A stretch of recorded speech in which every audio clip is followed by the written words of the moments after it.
Hey, so earlier this year, when I started this year, 2024, in the first week of this year, my dad died. I don't want to be weird about it, and there's a reason I mention this because there is a context involved with this current podcast. I realized over the following weeks, and this is the first time I'm talking about this, that the people I work with, collaborators, my students, my mentees, my clients, they've played a very, very important role in my inherent healing process. And Jonathan, my guest here, has been part of that tribe. He's been one of the collaborators who's really played a really major role in the process.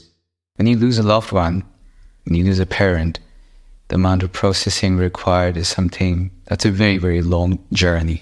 A very long journey. And I'm still in the midst of this journey, in the thick of it. But I think it's important for us in this community to acknowledge, understand the significance of meaningful collaborations, relationships, and connections, which is what this conversation aims to address. The recording session for this episode happened earlier last year, which is why you'll hear us talking about our residency in Frankfurt at the Deutsches Jazz Festival. For the first few minutes, it was one of the most important events in our artistic journeys, both mine and Jonathan. And once shit hit the ceiling, I was a little worried about how and when I get to release these episodes.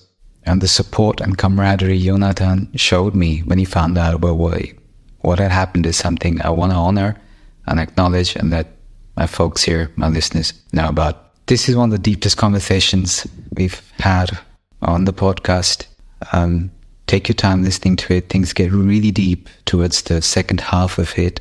And I hope you find something meaningful on your musical, artistic, or general journey in life. Quick reminder, this is a completely independent production. If you want to support the endeavor, go subscribe to us on a podcast platform of your choice. Leave us a review if you're feeling particularly generous, and spread the word. Your social media channels, your folks, spread the word. That's pretty much the only PR campaign we have for this. So you are our marketing campaign for spreading the word for these episodes with these incredibly talented musicians and artists whose story I want to put out there. All right, let's do this. Hello, fellow beings. Welcome to Tapasya Loading, a safe space to attempt honest, raw, and authentic conversation in homage to the ancient act of stoking a sacred fire. This episode is brought to you by the Holistic Musician Academy, your home for 360-degree music mentorship, music, self-care, and artist development. Good to see you, brother. Yeah, a time ago now already.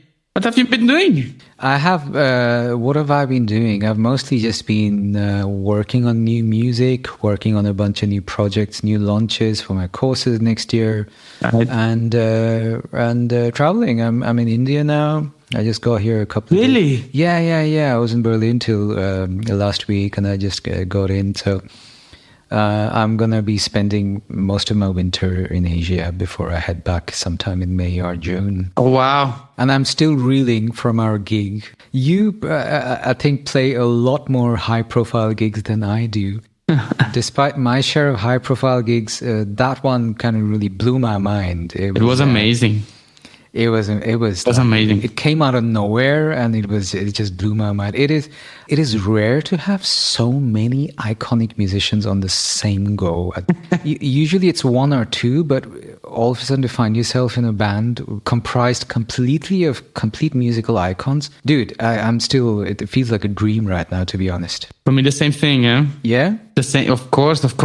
Who would have expected that we play with these cats? Yeah, it happens every now and then. I've been working with Torsten for a while, and I haven't played with Kai before, but we've hung out quite a bit. He used to be my teacher as well. I listened also to the interview. Yeah, he was one of the, I guess he counts as one of the founding guests of the podcast in a way. We did like a 2-part series on him. I mean, what a story, Jesus.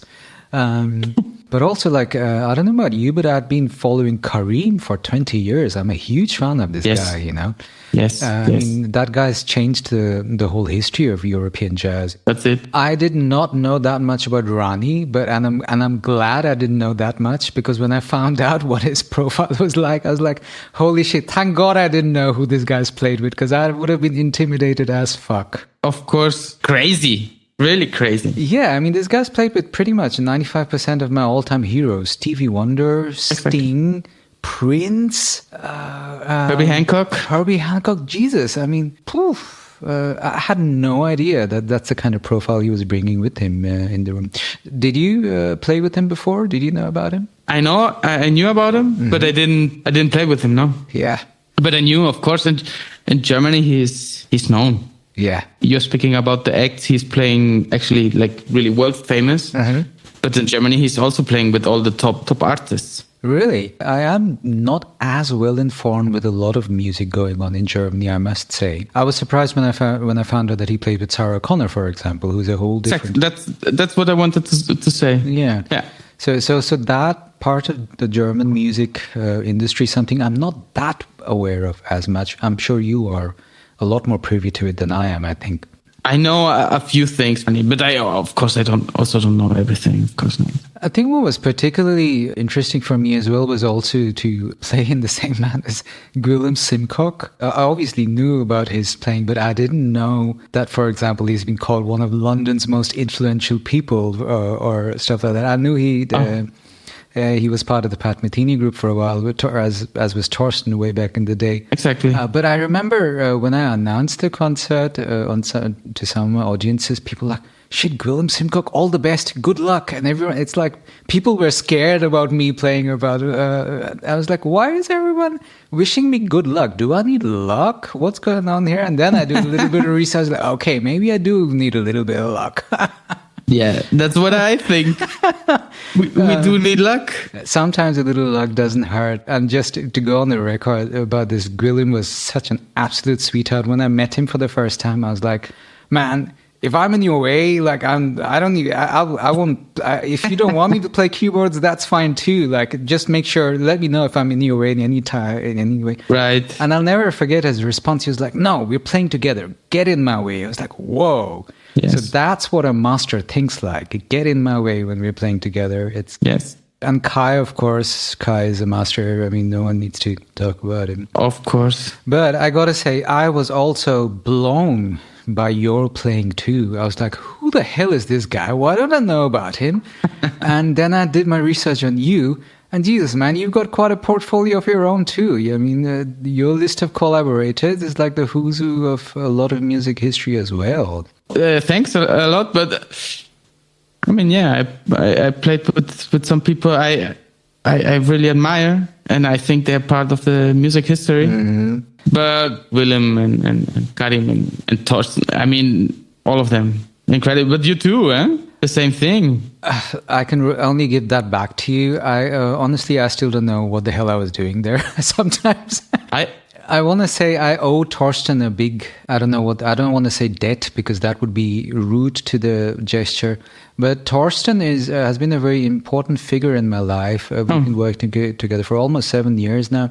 I'm part of the Bimbacher Open Art Festival, where Willem was my predecessor, actually. I didn't know that either. I mean, Willem was part of the open art movement too. Okay. But Torsten has this thing where he sees people who are not necessarily big names or like well-known, but when he sees someone who has a thing, he will go and approach them and try to work with them. That's true. On what he calls an egalitarian footing. Mm-hmm. That is the kind of artist mind space which is very, very rare in the music industry, which is something I'm incredibly grateful for him. I don't know if he told you how we met, but I was playing some random gig in Frankfurt, like way back in the day, at a super small venue in Offenbach, I think, with the band I was on tour with at the time. Mm-hmm. And he was like, hey, hi, my name's Torsten. Honestly, I didn't know who that was. At the time, I didn't know about him. He's like, I do this festival. You should come next year. I was like, yeah, sure, okay, whatever. And then next thing I know, the people I was working with, hey, you just talked to Torsten. I was like, yeah, I know. Who is that guy? I was like, Google him. And then I Googled him. I was like, oh, okay, shit. that guy then. The long story, cut short, what I'm trying to say is it is just so heartwarming to see that there is a spirit of musicians out there who still are really in it for all the right reasons. Yes. And this encounter I had with all of you was just, man, this is not just a highlight for a year, but it's a highlight from my entire artistic journey to just... Yeah, of course. I think the same way. And Torsten always, when we played together or did something, or even when he comes to Hamburg, he's always saying, "Hi, hey, are you there? I'm having dinner here. Come by." He's sweetheart and always like focused on getting the people together, right? Yeah. And making a community and sharing more time than the time you share on the stage. Yes. The same thing in Frankfurt, right? Yeah. I mean, it was unbelievable to play with them and hear them, but it was unbelievable as well to speak with them, to get together, to see how they are, they think. I mean, we also get the appreciation mutual, right, from them and also back to them, of course. Really beautiful. Yeah, just really, really beautiful humans, all of them. Kike as well. Kike is fuck, man. Jesus. Did you know Kike from earlier? Not really. I think I knew the name, but I didn't know. No. And it was amazing. Beautiful person, amazing spirit. Amazing spirit. And yes. Kike is another example. Kike and Torsten, they've been working together for a while now too. He's like, he's almost like, he's also probably one of the strongest figures in this whole Bimbacho open art movement thing that happens in Eliru. You should come sometime, by the way. I will love, of course. Yeah. How much time have you been there? I think I've been there 3 or 4 times. Okay, cool. I'm guessing 4, I think. But it's the kind of community, once you meet them, it's you build relationships for life. So beautiful. That's one for Torsten, right? Yeah. Because he's the mindset. Yeah, it's his baby. I mean, he created that whole thing. Exactly. It is unbelievable, the kind of thing he manages to kind of put together on that island. I mean, this is like an island of 10,000 people most of the world still doesn't even know about. And he landed there and said, "Hey, I'm just going to start doing a festival here every year." And the manner in which he works, especially there in Open Art with musicians of all levels, and makes like super high caliber music with the bands he works with. Yes. It's the kind of ideal so many of us have, but very few of us actually have the chops to make it happen. He makes it happen. Yes. Hats off. Yes. Really difficult. Kike too. Kike is also a key figure in that thing. And I remember the first time I heard Kike, I was like, who the fuck is this guy? I mean, why doesn't the whole freaking world know about it? Like, for sure, true. Like for me, he's like one of my favorite saxophone players of all times amongst all the greats. Of course. I've had the chance to observe him in longer phases. He always sounds like that. Kike never sounds 99%. He always sounds 100%.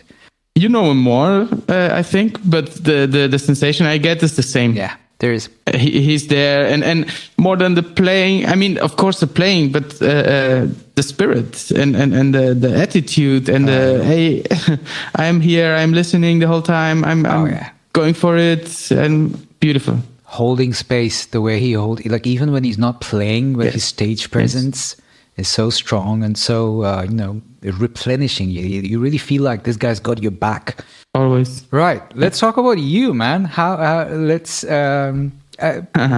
This is something I want to let you know, because I want to let you know that I'm a fan of your work. Oh, thanks, man. Like I said, when I entered the room, it was just Karim, Torsten, Rani, and you, Gwilym, and Kike wasn't in the room just yet. Gwilym hadn't arrived yet. The first thing that struck me about you is you have this beautiful deep tone, which on bass, if you don't have that going, it's like everything's just a lost cause, and you definitely got that thing going. But full disclosure, one of the things I loved about you is I feel like you're a rare case of multi-string bass players. Like you play 6-string, correct me if I'm wrong? 5-string. I usually tend to be biased towards 4-string players and biased against bass players who take liberties in the higher registers, because so often they end up sounding like guitar players. But you're probably one of the very first not 4-string player or 5-string player where I thought, wow, if you want to play 5-string, that's how you want to do it. And Oh, thanks, dear. no, yeah, man. And I've been listening back to the recordings quite a few times. By the way, I did like an EPK edit of that video. I'm going to send that to you. Oh, please. Yeah, I will. And it is amazing the pair of ears you have, the spectrum you're going all over, but you're never in the way, and you have the sensitivity. It is so brilliant. It is very, very inspiring and very heartwarming. So Thanks. I want to ask you first, where did your bass journey start? I have a soft spot for bass players generally because I play a little bass myself. In fact, I often say I'm a frustrated bass player on keyboards and piano. If I had to go back and choose, I think I would have chosen bass, I think. It's the right instrument. Yeah, sure. I hear you. My favorite musicians in the world, they're all bass players. Michel and the cello, Sting, Dave Holland. Like, these are some of my best favorite musicians ever. And they tend to be bass players. So the mindset is a very different one. Like a bass player's brain is a very different brain. That's true. Where did your bass journey start? Did you always play bass? Is that the instrument you started off on? No, actually, I started with the guitar. Yeah, very young, at age 6, 7. And it was fun because actually I started together with my mother. She wanted to take guitar lessons. Really? And said, hey, come by. And then we both got a guitar. I got the small one.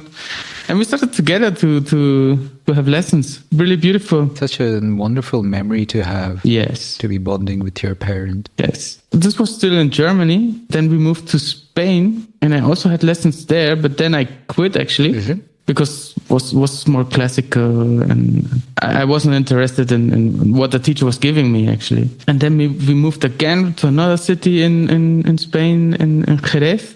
And my mother asked me again, hey, would you like to have some lessons? And she put me and my brother together with the guitar teacher. But my brother's a saxophone player. Oh, no. Yeah, so we had the two of us lessons together with the guitar teacher, actually. And he started with the jazz thing. My brother also studied music. So both brothers are musicians. Yes. Brilliant. A lot of our friends were listening to metal and they had a room, a rehearsal room, a rehearsal space. And we were also there.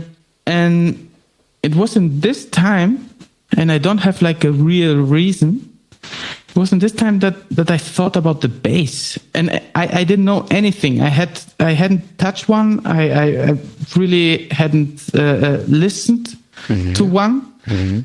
In Spain, when you're 14, 15, actually, we would drive with the scooter. Really? Yeah, and my mother really didn't wanted us to have one. I remember that I could choose between the scooter or a bass. A bass I never knew about, never touched. That is an interesting choice. A bass or a scooter. And you chose a bass? I did. Awesome. I remember I went with my father.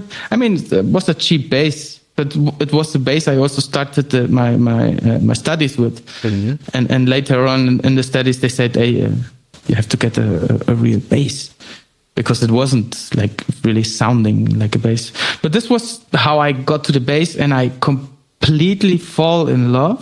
And I don't really know how and why. Maybe the frequency. They say the frequencies play a role. Sure. I mean, now I can say, also compared with the guitar, I love how the melodies are played by bass, and sometimes like the high frequency instruments, they don't have the depth a bass melody, for example, could have. And this is one thing I really love of the instrument. Yeah, and it touches me always. Do you sing, Jonathan? No, not really. No.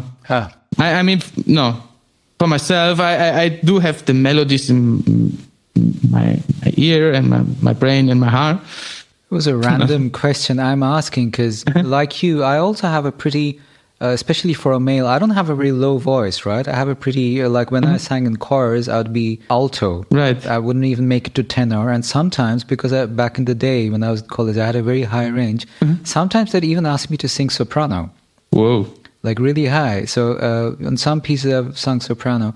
And I remember I was thinking, man, I wish my voice was lower. And I have a theory One of the reasons I was so attracted to bass all the time is because it's a range where I can never really speak or express myself in with my voice. Right. Maybe that helps actually, because I think I am actually, I don't know like really well the ranges, but You'd probably be tenor, alto as well, minimum. You think? Because a singer friend of mine, amazing, Kiki Manders, living in Berlin, she told me that I would be tenor, but that I have like a lot of range. Okay, so maybe you have a really long range. Yeah, probably that's why you're also asking the question, right? Also because I have the high voice. Yeah, we both have relatively higher voices for a male. A lot of males will usually have lower voices, and it's something I personally have always felt a little inadequate about. Sometimes, like, I wish my voice was lower and like really masculine. I feel you. And I was like, I'm gonna play bass then. And I think there was a subconscious thing there, but I'm just being super random with my theories now. But actually, could be. I mean, unconscious. Yeah. But tell me more. I went on a random tangent there. My apologies. What happens then? Then I continued to have the guitar lessons. But by myself, I was always playing the bass and studying the bass. And yeah, my brother was also there. We were playing with the trio, with my brother and a drummer. And I was on bass. And we loved it so much that the three of us said, man, we want to do this. We want to study it. Study it because that's the way you keep in touch with that. Not because really we think we wanted a degree or something. Interesting. Right? That is a great motivation. Yeah. To keep making music and to feel that things we feel doing it, right? So, and the three of us actually, we studied music. So all three of you are professional musicians? The drummer, he got a degree. But he isn't playing anymore. Interesting. Yeah. I mean, later on, life takes everybody on his own path. Even at that point, I mean, we were 17, 18 before studying. We said, man, we're going to get together and we're going to study and we're going to make music and live together. And that was a really nice motivation. Beautiful. But of course, I mean, now we are a few years later and everybody took his own path. I know you're a professor in music. You teach at the university in Hamburg. So was that a formal musical path you took, or did you use your real life experience? Yeah, I teach in Hamburg. I also teach in Hanover. Oh, really? Yeah. I have family in Hanover. Oh, cool. And yeah, I mean, I did all degrees. Okay. I did my bachelor in the Netherlands in Enschede. Okay. The master in Amsterdam. And I'm really thankful, and I learned a lot. I think the most thing you get out of these studies, I mean, with all the respect to the teachers, which I love and showed me a lot, but not all of them. The students you are studying with, the friends you get, the relationships, the masters, they were then, but are now like really recognized. And this is such an inspiration. That's the one. Yes. Yeah, I have this conversation with so many musicians. Of course. That a lot of the times we realize that probably the biggest takeaway of going to conservatory or university, getting a degree, is not the degree. It's a lot of the times it's not even the teachers, because some of our best teachers come much later in life. Also true. But it's the colleagues and the relationships and the cohort you kind of bond with. Right. Ideally, they will go on to build what is hopefully a fundament for our community. Right. Although I have to be honest, in my case, it didn't always work out. I mean, I am in touch with some friends from college, but I had a very diverse, kind of like really chaotic academic background. The first diploma I did was at a conservatory in Freiburg while they were still a partner with Berkeley back in the day. So that was a mix of German and American education. Okay. And then I went to Mannheim to do a degree in pop music production and songwriting, which was a whole different ballgame, like a very different vibe. Right. And then I did my master's in London with like super hip intellectual professors who played with Radiohead and stuff stuff like that, like very specialized in like critical thinking and songwriting and analysis and stuff like that. Wow. Yeah, it's wow. It sounds wow, right? And I probably sound super privileged right now. But fact of the matter is, the trade-off was, well, the gain was it was super diverse, the background I have. But I never really found one tribe with whom I could move together, you know? That's been my biggest challenge all my life. Okay. Do you think that's something you found as a result of your university studies? Not necessarily. I think what I was saying about my colleagues is more the inspiration I get from them and their work. Also, like colleagues I didn't play with, and I hear now from them, and I see, oh wow, you got far, you know. But back to your question, I think it's all being in the business and having to work, being able to play. You're quite lonely also. That's the one. Bingo. You pointed to exactly the part I was actually trying to get out. Yeah. You have to take it by yourself. Okay. It's your music. It's your social commitment to every group you are playing with. Yes. Thank you for mentioning that. I really appreciate you bringing it up. It doesn't get talked about enough how lonely a job it can be as a touring musician. So may I ask you, what are your tools to fight the loneliness or counterbalance the loneliness? Like, what would you advise musicians to watch out for? I think I am a person, I don't really have that much problem with loneliness. I can be really good with myself and enjoy the time, actually. And also, actually, during my studies, I was very shy. Yeah?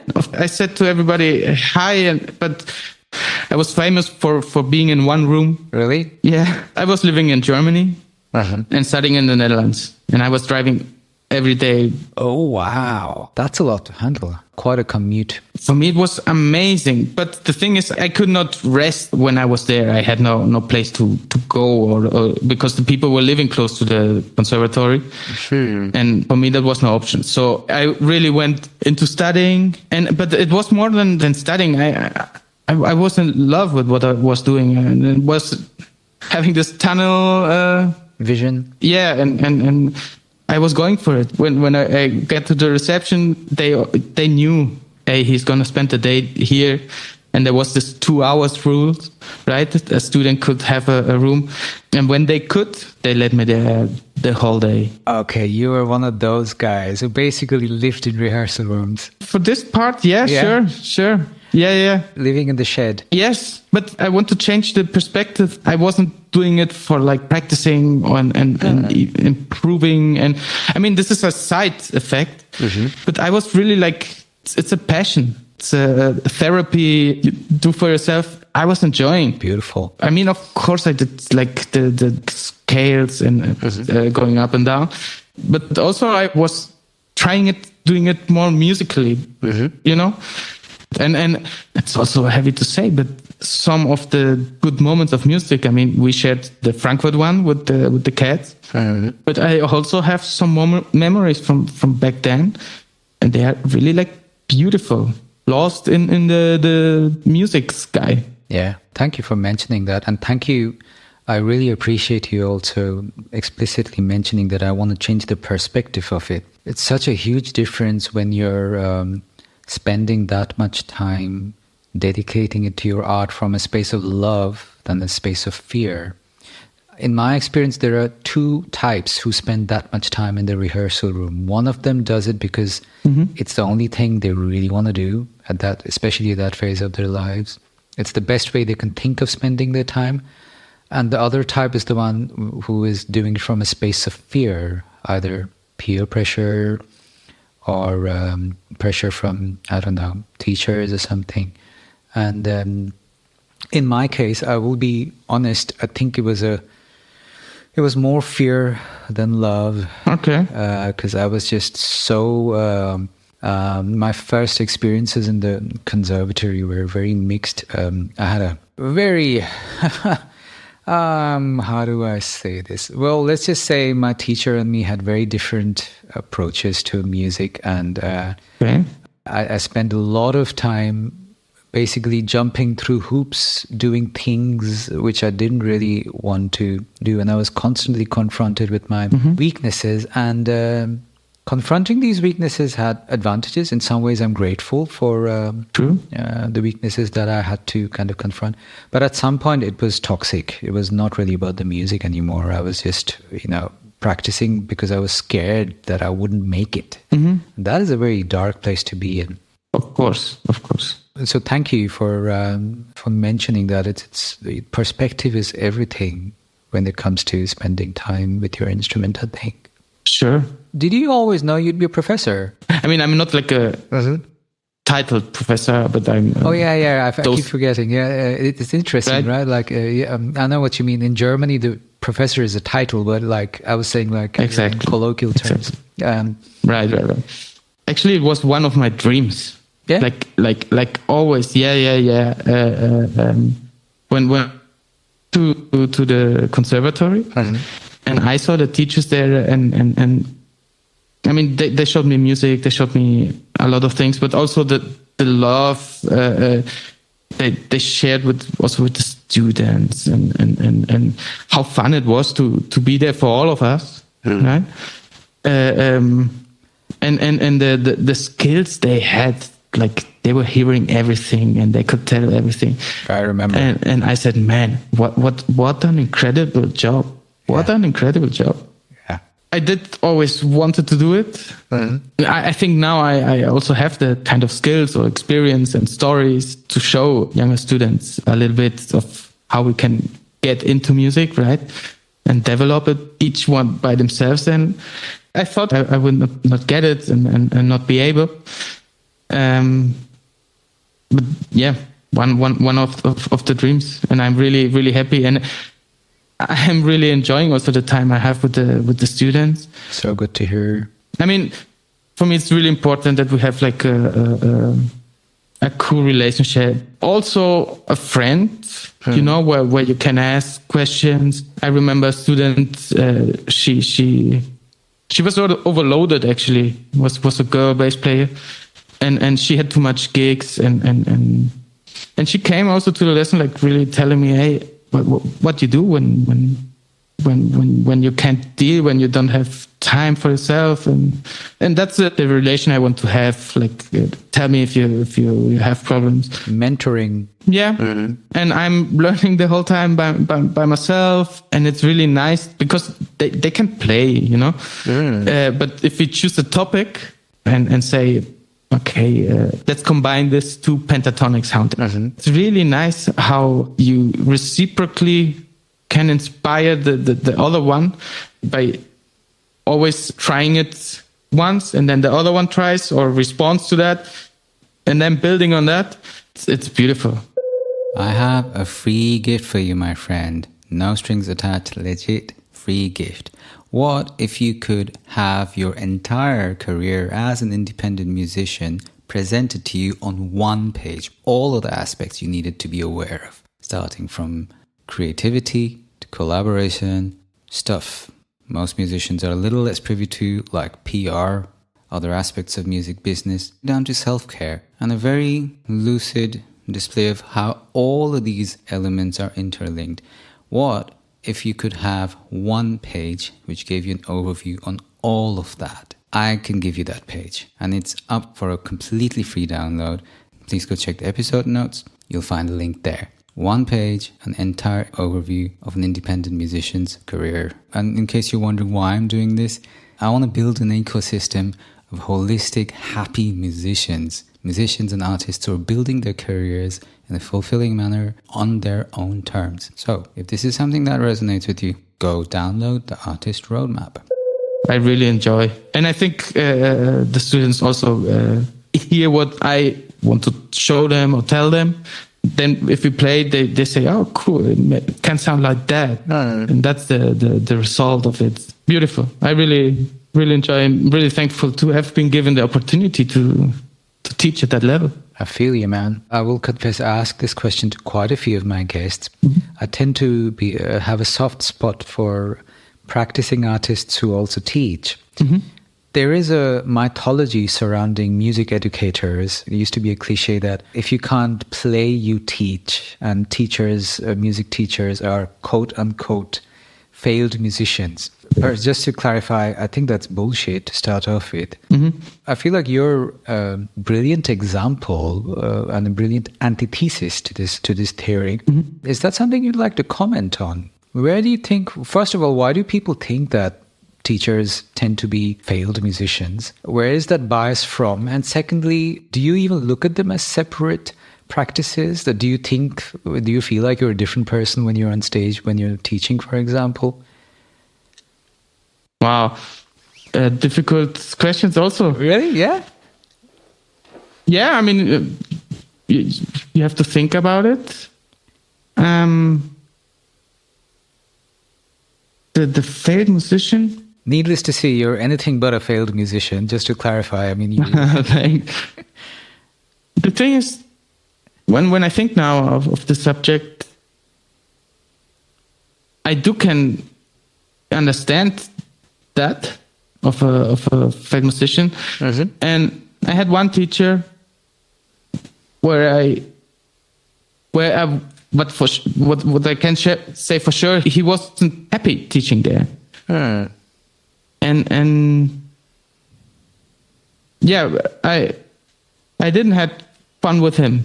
With all the other teachers, I can say it was really nice, and I got a lot of them from them, but also like humanly speaking, socially speaking, and there was one was really hard and difficult, like the situation where you get in, you say hi, he says hi, and then you start to what's called to tune, right?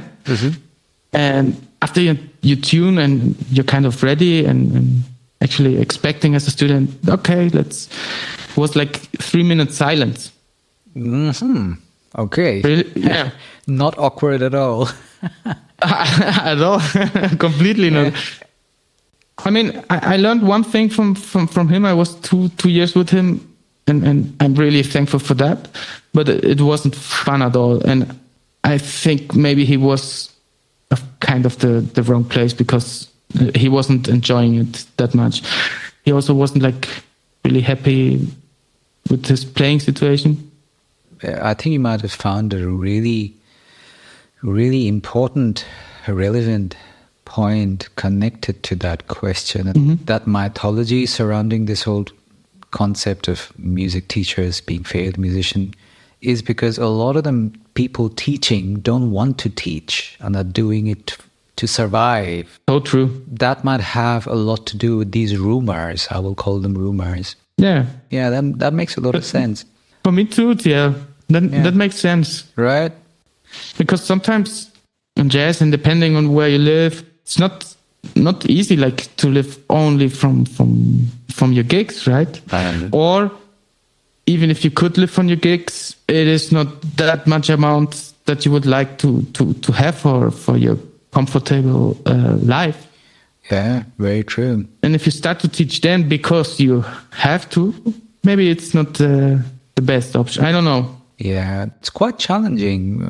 I don't want to paint a negative picture, but fact of the matter is, especially in this day and age, building a sustainable career as a performer only as an artist, and I use the word sustainable very mindfully there. Beautiful.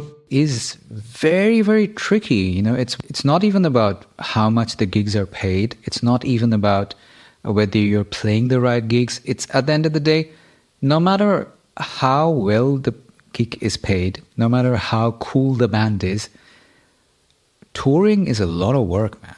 Like even the gig at Frankfurt, I'll tell you, that was a dream gig. Right. But every night I was exhausted. Of course. I was exhausted. And after the 5-day residency, I was exhausted. I needed 2 days to recover. I remember like the day after the residency, I couldn't hold, my phone fell down in the middle of the street because I couldn't hold it properly. I was that exhausted. Yes. Okay. I had jet lag. I'd also just flown in directly and went straight from the airport. True. And I used this example earlier on while having a conversation. It's not really the quality of the gigs or the happiness or the fulfillment.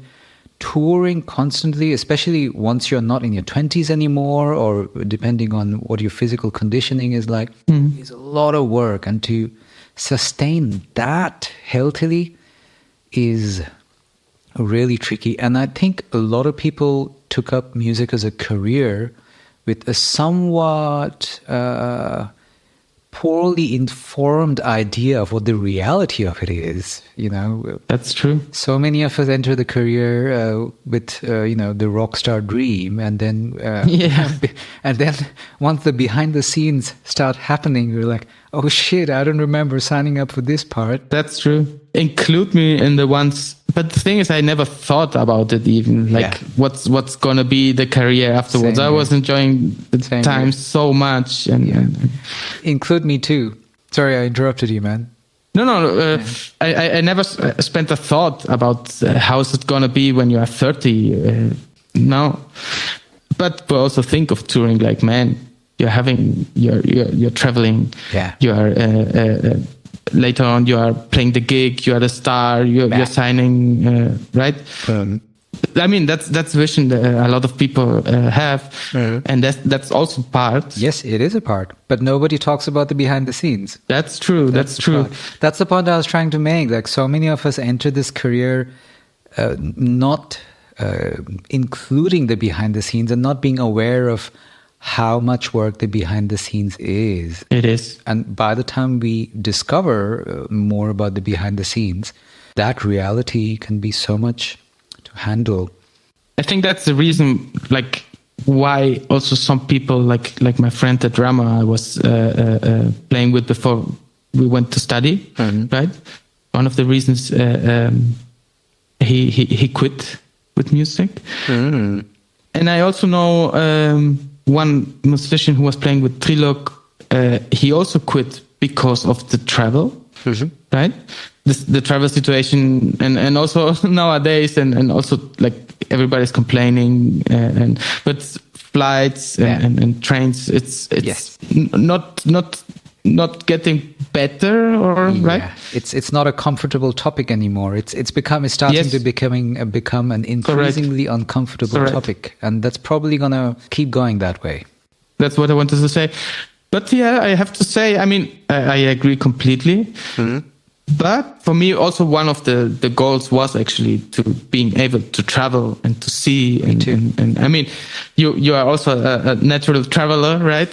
I got also to India with Trilog and this kind of, I mean, for me it was a dream. And what I want to say is, I mean, I know now the hard work side, and even including family, who is making it. Oh, you're a family man. Yeah. Oh, I did not know that. Mad respect, man. No, thanks. I see, and also in the family, it's always a topic and difficult, and logistics are like.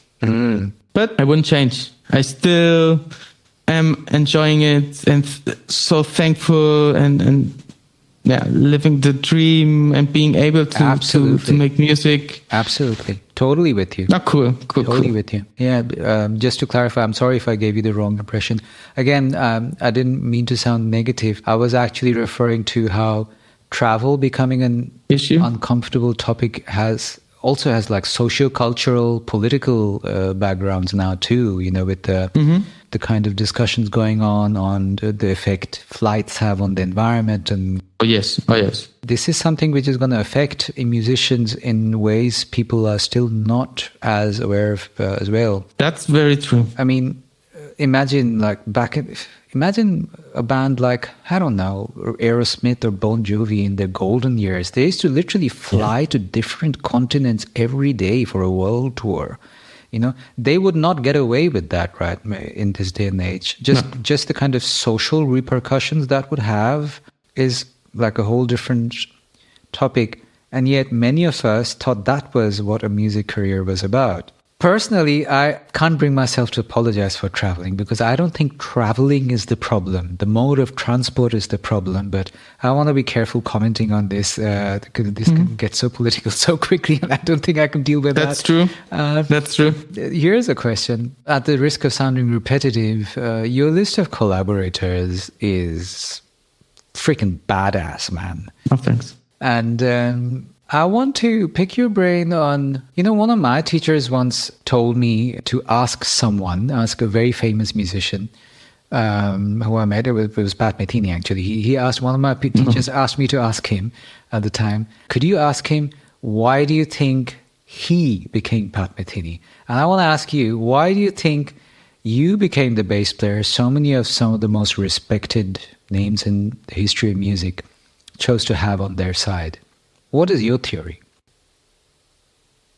I think it's very easy, actually, kind of. I just don't want to sound too easy, but it's like really a passion. The word passion describes it. I didn't think much about it. I didn't know I even didn't know I was going for it. It was happening. I was enjoying. I felt so much with music, with musicians, with listening, and it was a very natural way. Would you think your sincerity towards the music is what sets you apart? That's the direction, yeah. That would be my bet, because that's something that was also very noticeable for my listeners too. One of the things I found so inspiring about you is your enthusiasm for the music is a constant. I never saw it go down. It was at the same level. The enthusiasm was constant. Like all the 5 days I worked with you, I noticed that the enthusiasm was rock solid. Not once did I have the feeling that, maybe he needs a break or something, like he needs a little rest. No. So tell us, where does it come from, man? How do you cultivate that energy? I tell you, but how can you be bored or something being with these people in one room, that is creating music? That is true. For me, like such a dream. I could spend my life doing that, man. Yeah, so easy. You kind of are. Yeah, yeah, sure. Yeah, sure. Yeah, I agree. But I still don't want to downplay that side to your prowess, because it was very noticeable. Thanks. And I feel like that enthusiasm is a constant. And correct me if I'm wrong. Mm-hmm. I'm guessing here. I think that enthusiasm on your side towards the music is a constant, no matter which band you're playing with. Yeah, sure. So, sure. And I think I would tend to think something like that sets musicians like you apart. So, thanks. Is this something you cultivated consciously? No, not consciously at all. Mm-hmm. But I can say one thing. One of my teachers, amazing, Ruud Ouwehand, is a double bass player. Mm-hmm. Actually, quite at the beginning of the study, he told me, man, every second you spend with music, with the instruments, and of course also like practicing, right? Mm-hmm. You're gonna get it back. Oh, nice. Yeah, and now a few years later, I think so, but not even. Not only you get it back. You get to work, you get better at your instrument. Yes. But this enthusiasm you're speaking about, I think it is still growing. Beautiful. I am in need of music. Also, like the music I am listening, the list is growing so much, and I'm seeing so much and hearing so much and falling in love so much. I think it's beautiful. It's also what my first guitar teacher said. Like music is like a kind of tunnel you go in, right? But when you go up and up the tunnel, right, it gets more open, and at one point you only see horizon everywhere. I think I am close to that, and I can see how much beauty and art and emotions and inspiration is everywhere. Beautiful. That is so inspiring. Is this something you talk about with the musicians you play with as well? For sure. Yeah. For sure. also the students with Trilog. I spoke a lot about that, and he also showed me, of course, mentoring me a lot of things, and the beauty of it. Yeah. Tell us a little about your relationship with Trilog. You seem to be quite close to him. How long have you, the two of you been working together? We were playing now for 10 years exactly, I 10 think. years? Yes. Oh, an entire decade. Wow, that's really long. How did the relationship start? If you ask that, I got a call from Trilog, being here in Hamburg. He's living in Hamburg. I knew the guitar player of him, Spanish guy also, amazing. Roland Cabezas, amazing. And Trilog called me. I was really nervous. I prepared for the audition. He made me an audition. After the audition, he said, "What was the audition like? Did you get a set of songs to figure out, or was it just a jam session?" He was on the phone and, "Hey, can you come tomorrow? We're gonna sit together," and actually nothing more.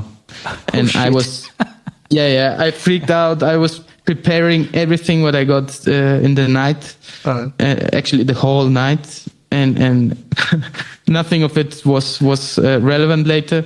Okay. And the classic. Yeah, of course. And the audition was him and me. He was on the cajon, playing cajon, and he just wanted to play together. He wanted to check out if I'm close to the odd meters, right? Because of course his music is that's his thing, using, of course.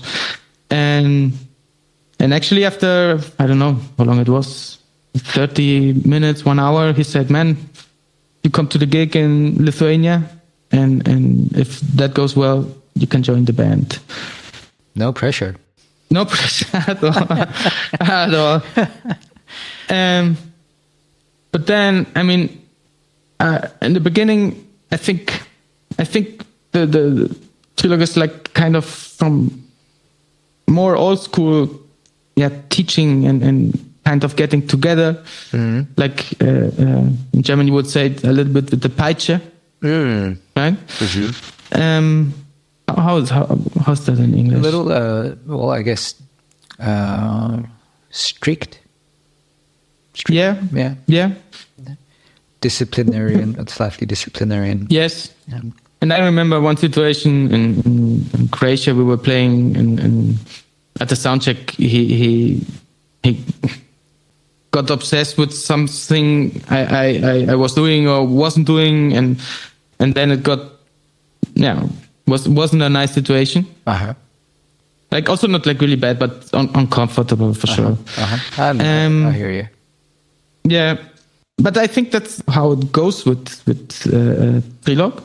Yeah. And after this first encounters, actually we got really, really close. We were sharing always the flights from Hamburg, because the other musicians come from somewhere else. And we were speaking a lot. We were composing together. We were eating together, and he was always telling me and inspiring. And I think he also started to really like me and to like the playing. We have a really beautiful relation. Mm-hmm. He's respecting you. He wants you to show you kind of, or at least to bring your emotions to the table. Beautiful. Yeah. That kind of answers it all. It really talks about how a relationship between two musicians build. The way I interpret it is, and again, correct me if I'm wrong, you just... Mm-hmm. You didn't go anywhere. You stuck with the gig. You stuck with it. Meaning a lot of people, in my experience, again, I don't want to make a blanket statement. Some people would just not be able to handle the pressure or handle the pressures that come with a long-term. Often it's easier to do a quick gig and then kind of just say, okay, yeah, that was tough. Because I can imagine working with someone like Trilog Gurtu is not an easy job. It's a lot of work. I think that there's this phase where you do have uncomfortable situations. But I think I saw also something behind. Yeah. Also in Trilog himself as a person. It's like, I don't know, like two lions get together and have to show like where's your place, where's my place. And I'm not that big of a lion, but I'm also not like, you're not a sheep either. Yeah, right. And of course I let him be the lion he has to. But this is the first phase only, right? Afterwards, we have a really, really beautiful relation in all aspects. Doing music, being on stage it's still such a gift. Like every gig is different. Go new territories all time, and he's on it. He's burning. I think he really has joy playing with all of us. He really gets inspired and is burning, and you see him like going for it. It's so beautiful. It's beautiful. Yeah, I mean, we had this first phase, but after that, man, it was an amazing trip, learning, traveling, sharing time, composing, doing music, studio, flying together, doing the Takadimi things. So you had to learn the whole, the Indian solfege, the konakol. Is that something you had to study deeply, or did you already check that out earlier during your studies? Exactly, because in Amsterdam there was this course. It's called Contemporary Music Through Non-Western Techniques. Oh, nice. It's it's done by Rafael Reina. Just the name of that course sounds so cool. He wrote a book. I really can recommend. It's that actually that name, Contemporary Music Through Non-Western Techniques, and the name says it all. Yeah, this was about actually South Indian rhythmical system. Brilliant. Trying to explain all the possibilities and all the gatis and yatis and wow, you got into gatis and stuff, the ghats and stuff. Yeah. Wow. And the tihais and the I mean it's a book what I consider, man, you can spend your whole life with it. Yeah, whole life. And what also was very beautiful, and that's also what Trilog did a lot, because this course was not about like really playing classical South Indian music, but applying the techniques, the rhythms, and even the scales and ragas, right? And composing techniques to Western music. You know, and I think this is also what Trilog brought to jazz, and he fusioned the Indian with the African with jazz, and he was the first. He was the first Indian musician ever, possibly one of the last even, to actually.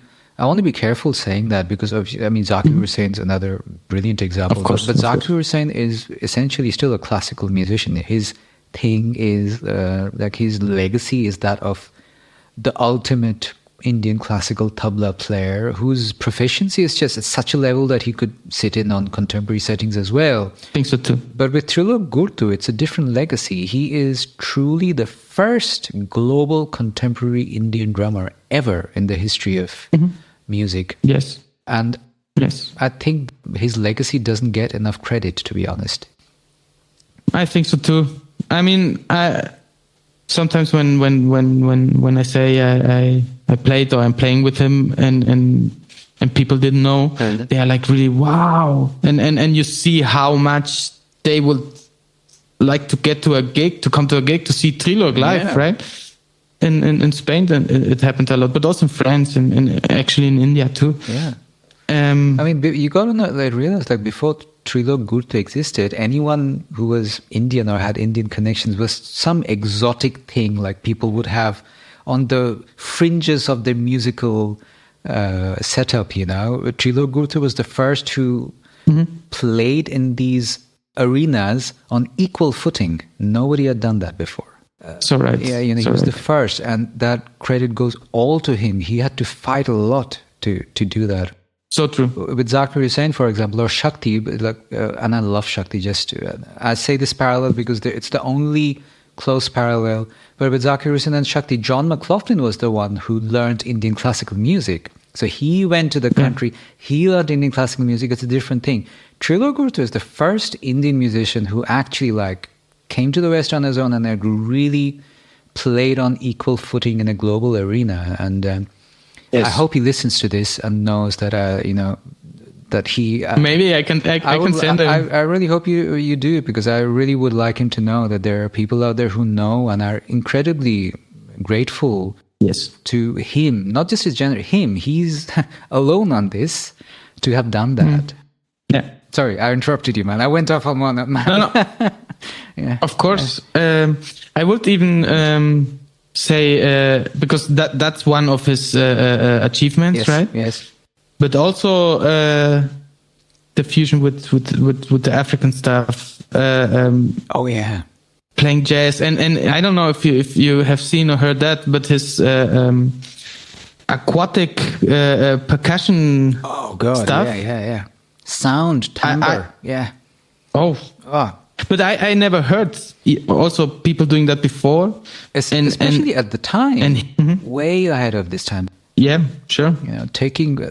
Just the technical know-how that's needed to get that done, to think, okay, I'm going to carry a bucket of water, dip stuff in. I need to tell the technician to kind of put the mic. There's so much more, again, behind the scenes. Yes. It's so much more artistic depth and thought that went into that. Oh, man. Yeah. Oh man! Sorry, I keep interrupting again, man. I'm so sorry. No. Actually, I wanted just to say that, and yeah, for me to look there. And also one thing I want to comment actually, because this is also not what maybe people may expect. Because when I started to play with him, I thought, okay, here you have to play like really grit, and he's gonna nail everything, and he's nailing everything always, of course. But he also leaves space for places where it's not about nailing and gritting it, but opening it up, and like really in a lot of senses, like playing free or playing in between. For me, it was such a lesson, and it still is, and. Yeah, incredible musician and artist, and that's the word, artist. Yes, so much colors, and if he was a painter, so much different, incredible. Because I expected grit, and okay, we have to play like music with all the palette of colors, right? Beautiful. Did you say grid? Like grid of playing on the grid. Yes. Thank you for saying that, because that makes it easier for me to pose my next question. You're best known for your work with Trilok Gurtu and Annika Nilis, which is like a whole different headspace. Like that is all about the grid. It's like, the grid is king. Correct me if I'm wrong. Why do you think, I want to be, how do I pose this question? That is such a spagat. That is such a huge... Or do you think it's not that different? Yeah, tell me what that experience is like to, dance between these two apparently very different worlds. I see you and I hear you, and of course they are different worlds. Specifically on a rhythmic level. First I want to mention, like, for me, and how I approach music, and also I approach this and this band. This I also learned actually from, or Trilok also thinks like that. There's one music. Of course, there are cultures and influences, but I did realize that when I played music and like different situations, more classical, more Brit, more like really free, whatever. I do feel as the same musician. I do feel I do the same kind of thing, or at least concept-wise. Like I want to get on that trip and see where we get. Beautiful. So playing with Trilok or Annika, for me, I mean, I hear the music takes, of course, different ways and aesthetics. And I go with that, but with the same kind of approach, like the same bass players playing both musics. It's not like I have one side. It's only reserved for Trilog and the other one for Annika. Thank you for saying that. But would you say, do you have to adapt to a different fundamental mindset, or is it the same fundamental mindset you use? I think the starting point is the same. Amazing. Like doing music, evolving it, developing it, creating it actually. The spot of wanting to create something is the same. Where it goes, of course, will be different, right? All our influences, every player, every mindset. This is the difference more than the grid, actually. Interesting. You know what I mean? Yeah, I really feel so. May I share something? I want to ask you, because I want to get a little in-depth to it, because one of the things I've always personally struggled with, you clearly haven't struggled with this, I've struggled with this, is the approach to what is referred to as odd meters is very different in the East than it is in the West. Even though there are, even in the East, even in India, actually, approaches to odd meters are very different. Like South India is a lot more mathematical. True. Whereas North India is a little more, for lack of a better term, melodic. And when it goes down to its grassroots folk roots, you know, which is where these meters actually come from, even though that's a very controversial topic, by the way, that's a whole different topic.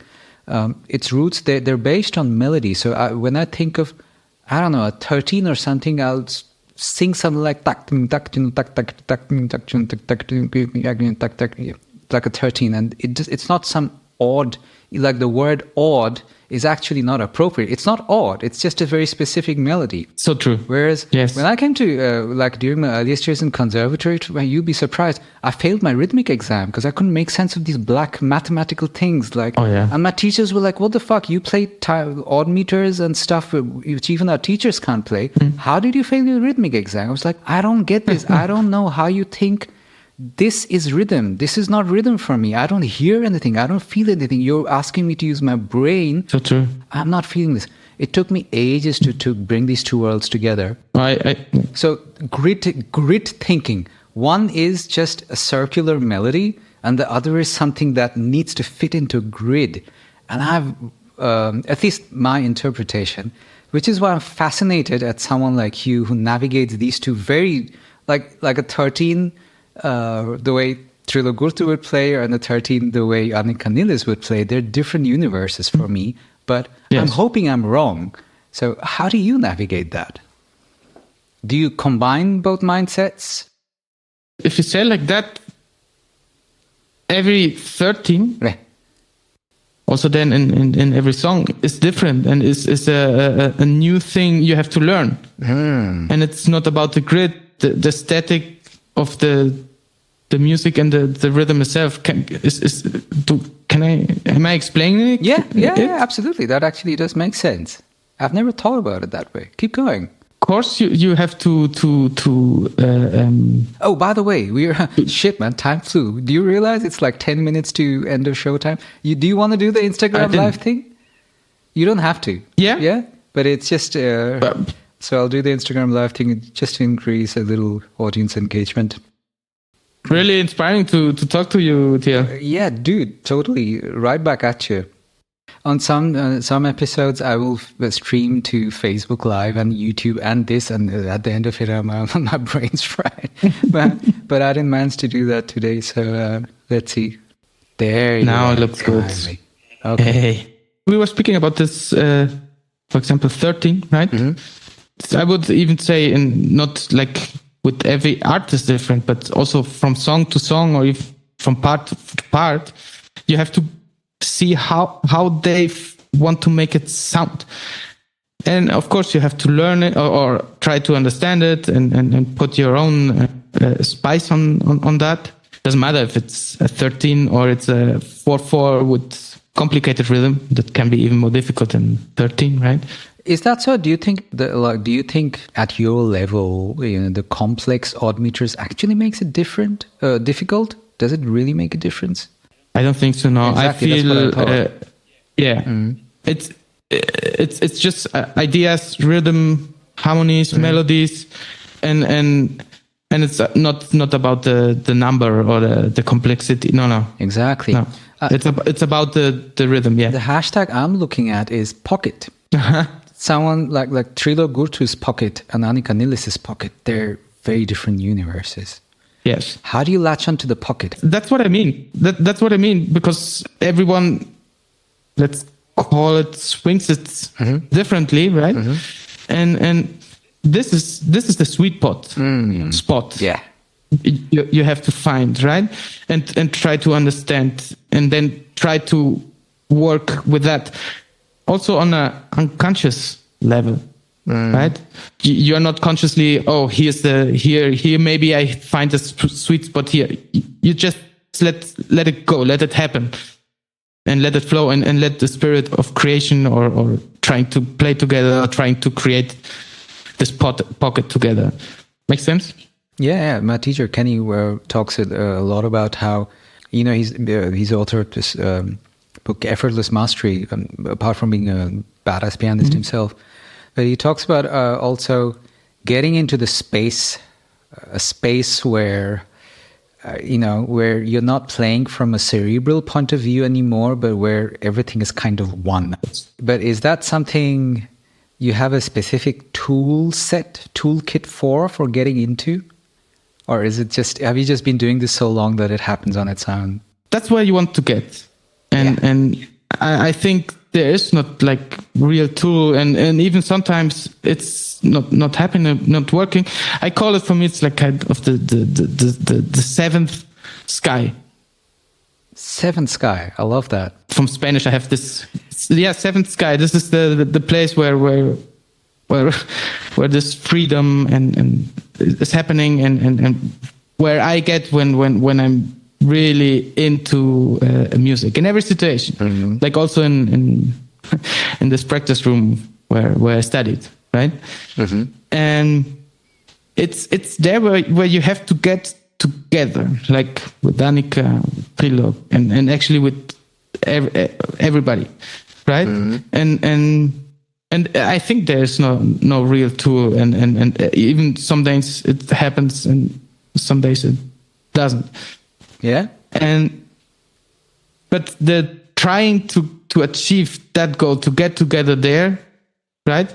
Developing something together, that's the common starting point. With all the high-profile musicians you work with, have you ever dealt with imposter syndrome, Jonathan? What is it? Imposter syndrome is, it's called a syndrome where you feel like, I don't belong here. I deal with it all the time. Well, like, oh shit, all these names, do I belong here? Like, can I make it? Can I make it in this circle? Does that make sense? Feeling completely intimidated and overwhelmed with all the thoughts of playing with big names. Has that ever happened to you? For sure, like intimidation, yes. But on the other hand... Just to be clear, at this point, you're a big name yourself. You're a very well-respected, established name in the industry now. Thanks. But I'm talking about the earlier years when you started off playing with the bigger names. Intimidation for sure, and respect and love and but my hunger to, even if I'm not playing, but to get to a concert or to being able to listen or to play even together is bigger than the fear the intimidation could give me. Did I understand the imposter syndrome? I kind of threw you in the deep end with the terminology you're not familiar with. Imposter syndrome is... I mean, I understand somebody lying, right? Yeah, like sometimes some of the concerts where I've been involved with bigger names, there is a voice inside where I'm constantly, shit, am I good enough to be hanging out with the big guys, the big cats? At Frankfurt, for example, in October, that was like overload, like only big names. And all of a sudden, Yes. I'm in the middle of it all. So there was a voice in the middle of it all, constantly, shit, do I belong here? That I understand and I can relate. Yeah? Yeah, but also with in the same phrase, like, I gonna give the best. Yeah. Even if I fuck it up, if they don't like it or understand it or don't feel it, I'm really trying hard and to make the music live to be part of for example, Karim and Rani. They were so close and so together. Yeah. You better don't step in that. Oh, right? Hell no.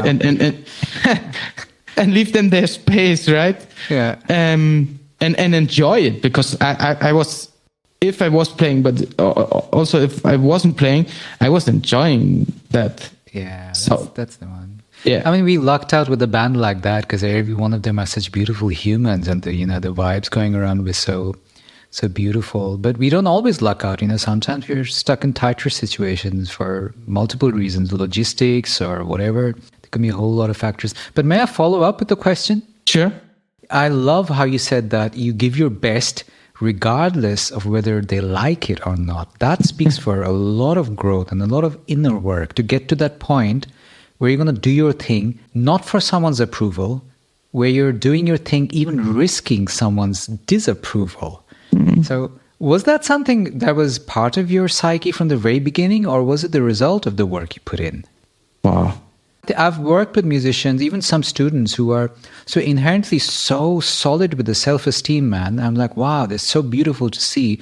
This guy's going to be themselves no matter what. They're not scared of disapproval. I'm not like that. I still struggle with, there's a part of me which I fear might be seeking approval sometimes when they're performing. It's something I'm aware of and don't want to fall prey to. But sometimes I do notice, I can't help but wonder, some people are born with more self-esteem. No, I think I also learned it kind of. Is that authenticity that you bring to the table? Like when Jonathan plays, he's just Jonathan. And is that confidence, that inner authentic confidence, something you worked on consciously? Or was it just a side effect of you being dedicated to your art the way you were? Or maybe a little bit of both? Yeah, maybe. But what I can tell is if I do get to this seventh sky, right, where I am in the music, then it's pure nature, actually. And then I'm also not in control really of it. I react, I propose something, but not being aware, not thinking about it, just letting it go, That's when you become the instrument. Yeah, or you are in the music even more than in your instrument by yourself. It Even happens better. that you are also playing an instrument in there, yeah. Oh, even better. You become the music, even better. Thanks for sharing that, man. Yeah, sure. When you teach, is this an aspect you notice in your students as well? Is this something you ever notice some of your students struggling with? Not struggling, but maybe some of them didn't get so close or so addicted to this seventh sky. They are more consciously doing it and approaching it, and maybe not letting the emotional and unconscious part of it also taking part in it that much. And do you think music educators have a ladder we can give to the people, to the mentees we work with to reach that seventh sky? Letting them be in aware of these feelings at least, and also and I think this we all sense, like listening to music and being lost and feeling and getting emotional. That's where we can show, like, not even only the students, but also your family and for sure the listeners who come to a concert, to try to also go there. Because I remember when I was 14, 15 in south of Spain, there was not so much jazz. And there was one series of concerts organized by some bank, actually. I got so lost, and it's beautifully lost in the seventh sky, listening to this concert with Kurt Rosenwinkel, very young, and Stefan Harris. This was like an old cinema where this concert was taking places, and I dare to close my eyes, and what happened then is what actually also made me wanting to feel that the whole day. Beautiful. maybe that's, yeah, for sure. I want to share with everybody, my kids, my family, my girlfriend, and with you, and yeah, my students. Sure. I think you hit on two very essential points, which is one, listening, just listening to the music. Oh, yeah. Just, that in itself can be divine. That is the whole point. That's where the whole... You said. That's Yes. the entry. That's the door inside the magic. And secondly, connection. You go through the door, and that's when the connection happens. But you start off by listening. The listening is the key, the clave to the door, and then you go inside, and that's when the connection happens. Yes. And once that happens, there's a circle, and then hopefully it'll be a cyclical thing, right? Exactly. Yeah, that's what Exactly I thought you were like saying. that. Beautiful, Yes. man. Thank you for sharing with that. That means also that the entry is actually not our instrument, but our ear and our heart, right? Yes, totally with you, man. Yeah. Amen to that. Thanks for doing this, Jonathan. This was brilliant. Sure, pleasure. So it was good to really see you nice. again. Yeah, I loved it. There's sort of this gold in there. Thank you for sharing such beautiful inner insights into your musical approach. I mean, I could talk another 2 hours with you, and hopefully we'll get to do that again sometime. Yeah. Hopefully we see and share the stage and fuck yeah, man. play. I mean, here's to a reunion. I have some stuff to tell you about that too. If that band reunites again, I'm gonna throw a party. Oh yes, but even if not, also the two of us or another Bingo. musical Absolutely. situation. I'm down. Gratitude from the bottom of my heart for listening to the very end. Please consider taking a minute to subscribe to our shows so you know when the next episode is out. This is a labor of love, one I hope snowballs into one that's sustainable in its attempt to support independent thought and authentic relating. While having you as a regular member of our audience is what makes that a realistic prospect.